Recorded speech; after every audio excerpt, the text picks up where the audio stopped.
Hi everyone. I just wanted to come on here and thank every single one of you for your support, taking the time and effort out of your day to be there and cheer me on with the other girls. It means so much, especially at this time of the year. I couldn't thank you more, and I had such a fun time playing here in Auckland, and I hope I can be back next year.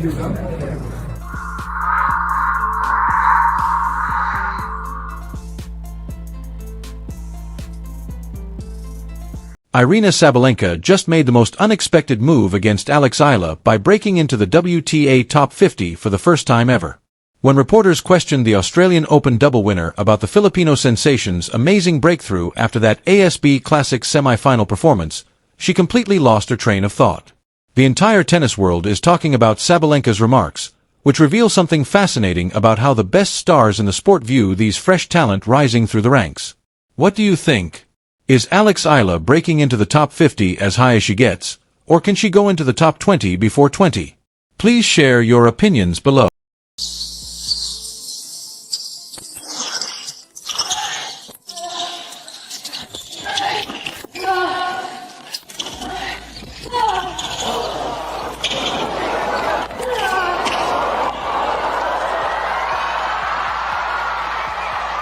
Oh, what a point for Eala. Outstanding court coverage. The wheels in full motion there. My, oh my, that is impressive.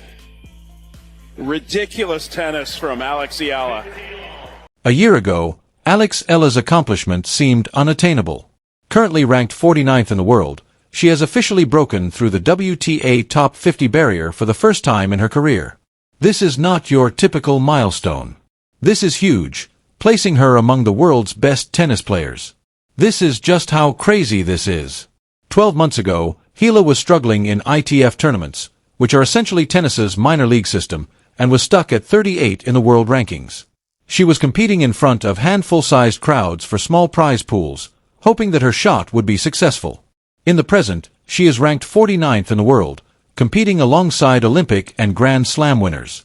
Everything changed at the WTA 250 ASB Classic in Auckland, New Zealand, which turned into Eala's big break.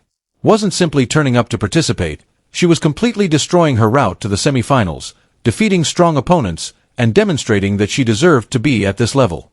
Her performance versus Magda Linette of Poland in the quarterfinals truly demonstrated her personality. Linette is no joke. In 2020, she advanced to the semi-finals of the Australian Open and rose as high as 19th globally. Eala dominated her in straight sets, with the kind of composed play and shot-making that distinguishes mediocre players from great ones.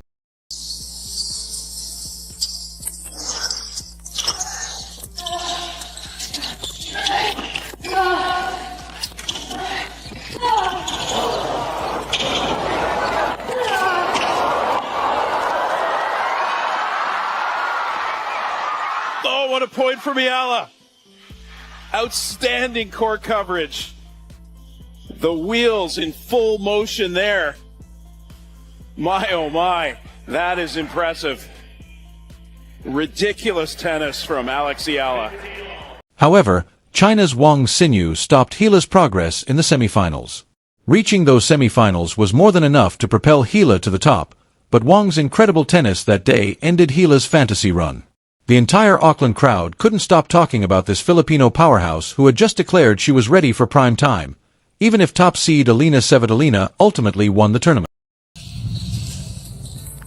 Alex Eala, the fourth seed, lays down a marker. Lets the rest of the field know that she is a true contender here at the ASB Classic, through to the quarterfinals in dominant fashion. 6-love, 6-2, Alex Eala marches on to the final 8.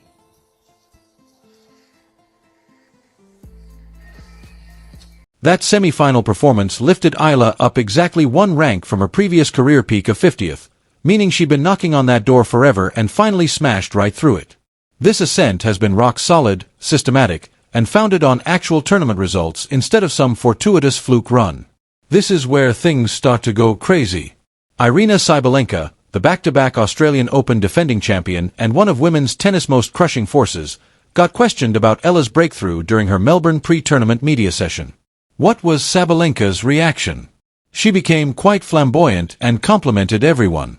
With genuine delight in her voice, Sabalenka exclaimed, "This player is just incredible. Since she was a junior at the Rafa Nadal Academy, I have been following her progress. Everyone could see she was really extraordinary, but watching her actually executed on the WTA circuit this rapidly, that's extremely unique. For the majority of competitors, it takes several years to break into the top 50. In a single season of actual tour-level competition, she essentially accomplished it." Sabalenka continued flowing with the accolades. What makes Alex unique is that she doesn't let fear stop her from competing. It is impossible to instill that confidence in someone. She takes advantage of her opportunities and fights as if she knows she should be there. You either have that killer instinct or you don't. She undoubtedly possesses it. Sabalenka, who knows exactly what it takes to dominate at the top, is the source of this admiration. That has a lot of weight. Not every talented young person who organizes a respectable competition receives a participation trophy from Sabalenka. When it comes to the players she recognizes, she is very picky, increasing the significance of her Eala remark. However, Sabalenka added something provocative that sparked a lot of discussion. It's great to be in the top 50. However, that's also when the true difficulty starts. Each and every player in the top 50 delivers a serious game. At this level, anyone can compete. Raw talent is no longer the only factor contributing to the difference between 50th and 20th. It's about managing rising expectations, maintaining consistency, and building unbreakable mental toughness. Her next challenge is to ascend that peak. This is not at all a critique. This is just the way things are. Sabalenka is emphasizing the lessons each participant learns after rising to the top. The opposition becomes considerably more vicious, and maintaining that ranking necessitates a totally other level of commitment. Let's examine Eala's breakthroughs' true implications for women's professional tennis. Without a doubt, the Philippines is not regarded as a tennis manufacturer. The sporting culture there is entirely dominated by basketball. Tennis does not have the same national prominence, financial support, or infrastructure as major nations like the United States, Spain, or Australia. Eala's accomplishments are all the more amazing since she was able to overcome that atmosphere. At this level of professional tennis, she is accomplishing something that no Filipino athlete has ever done. She is creating an athlete where none existed before. Her growth at the Rafael Nadal Academy in Mallorca has been crucial. It's an elite training stronghold where tomorrow's champions take refuge, not just any old tennis facility. Eala has been working hard there for years, receiving top-notch training and competing against top-tier opponents every day. During training sessions, Nadal is said to have given Eala technical instruction. When one of the greatest tennis legends in history takes the time to impart knowledge to you, it will significantly accelerate your progress. Eala traveled straight to Melbourne for further preparation before the Australian Open after making her breakthrough at the ASB Classic. Before the Grand Slam action begins, she is taking part in the Invitational Qiang Classic, an exhibition showcase intended to give players match rhythm and fine-tuning opportunities. Eala was one of the 4 WTA participants that received invitations to the Qiang Classic this year. That demonstrates how seriously tennis leadership now takes her potential. Invitations to special exhibition showcases are not sent to you, unless the directors of the event think you're a real draw that spectators are eager to see. The other 3 women who received invitations were Dana Vekic of Croatia, who advanced to the 2024 Wimbledon semifinals and won an Olympic silver medal, and Priscilla Hahn of Australia, who gave home supporters a local favorite to cheer for. And Daniela Hantakova, a 42-year-old former champion and multiple Grand Slam mixed doubles winner. From Slovakia, who exudes veteranism and nostalgia. What's truly amazing, though, is that Eala defeated Vekic at the ASB Classic before facing her once more at Qiang. With 4 WTA championships and a career-high ranking of 6, Vekic is a confirmed elite competitor. Eala showed a considerable improvement between their first match, which took 3 sets, and their second meeting, which she won in straight sets. Eala didn't just defeat her once, she defeated her twice in a single week. Players like Sabalenka are drawn to that kind of quick adaptation. A skilled opponent can be defeated once by simply taking them by surprise. It's entirely different to confront the same opponent a few days later and defeat them more convincingly as a result of your improved execution and tactical changes. Elite competitors think and act in this way. Discussions among players were also sparked by Sabalenka's remarks. Several WTA players were reportedly considering the implications of Eala's rise for tour dynamics during practice sessions in Melbourne. Eala is seen by some rivals as a real threat who will claim draw positions, reveal wins, and cause issues for seasoned players who anticipate particular results. She brings new vitality, an engaging story, and possibly millions of new Filipino tennis fans to the game, according to other players. Eala has received enormous support from the Filipino community. Hundreds of Filipino fans traveled to New Zealand especially to support her as she participated in Auckland. There will be an even greater Filipino presence when she takes the court in Melbourne. Professional tennis is in dire need of support. After performing Eala, Donna Vekic made a comment about the enthusiastic, vocal fans that create electrifying environments, stating that many of you are genuinely amazed by the magnitude of the throng that came to support Eala. This fanbase flies abroad, spends actual money, and generates genuine excitement over events. The organizers of tournaments adore that dynamic. Let's now address the obvious question. Can Eala keep up this pace? Or is she destined to be a fleeting sensation who returns to obscurity? Every piece of evidence suggests that she is entirely legitimate. Her ascent hasn't been built around a single outstanding tournament performance. It has improved steadily and consistently in a number of events. Last year, she advanced to the Miami Open semifinals and defeated Iga Swiatek. At Eastbourne, she advanced to her first WTA final. She has been competing against elite opponents on a regular basis. Additionally, her style of play adjusts effectively to various court surfaces and playing circumstances. Her serve keeps getting better, so she's not a one-trick performer who only works on certain kinds of courts. Her baseline shots are incredibly powerful and dependable. Her court movement is exceptional. For someone who is only 20 years old, her mental approach appears remarkably mature. Emma Raducanu's quick ascent and subsequent difficulties are being compared by some, but the analogy isn't entirely accurate. After winning the US Open as a qualifier, Raducanu was instantly overcome by intense pressure and expectations. Instead of one incredible championship run, Eala's growth has been more steady, more gradual, and based on a number of impressive outcomes. More research should be done on Sabalenka's claim that the top 50 is when competition becomes extremely challenging. She's completely right about it. Reaching the top 50 is a significant achievement, but staying there and moving up requires an entirely new caliber of performance. Every opponent in the top 50 poses a threat. Every game turns into a conflict. The difference between winning and losing becomes almost nothing. Because you're participating in more bouts at high intensity, physical preparation becomes extremely important. Because you are under tremendous pressure in every interaction, mental toughness becomes the decisive factor. Eala's training at the Nadal Academy could be quite beneficial in this situation.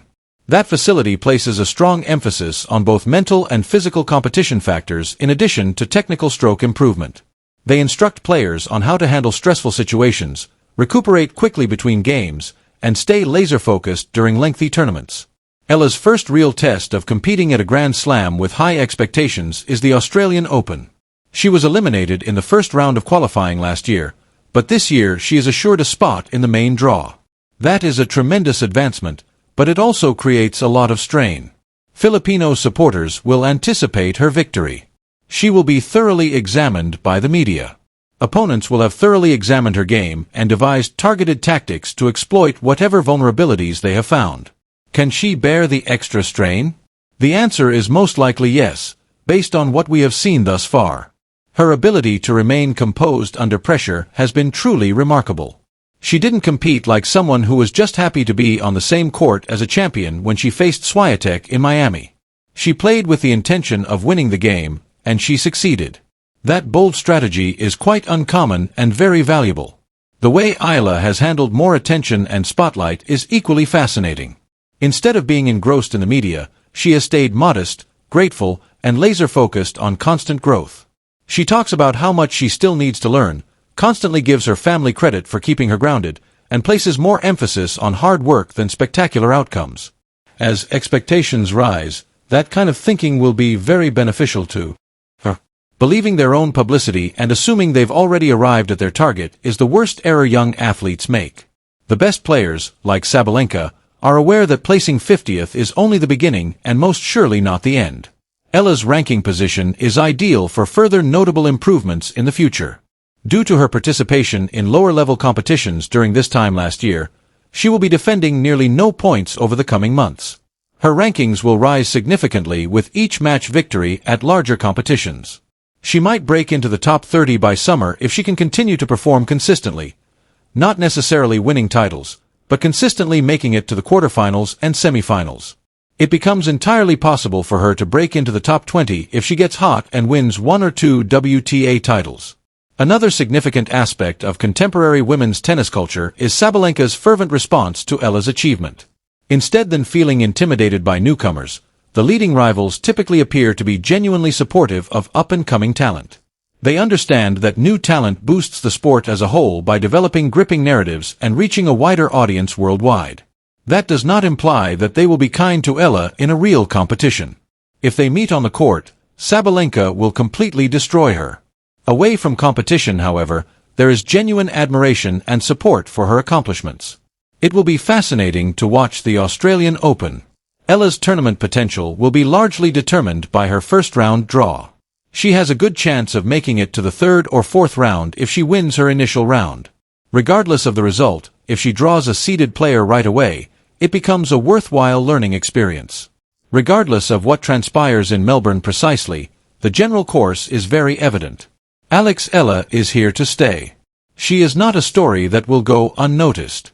She is a serious competitor who will make headlines on the WTA Tour for many years to come. You can tell how seriously the tennis establishment takes your rise when someone like Aryna Sabalenka, a multiple Grand Slam champion who has seen it all, goes completely nuts and praises your potential. That's the whole picture, then. Aryna Sabalenka confirmed what everyone was already thinking, and Alex Eala broke through the top 50 barrier. This is just the beginning. If you want in-depth coverage of Eala's journey along with more analysis of tennis's up-and-coming superstars, please hit the like button and subscribe for regular updates. Who do you think will make it farther in the Australian Open? Sabalenka or Eala?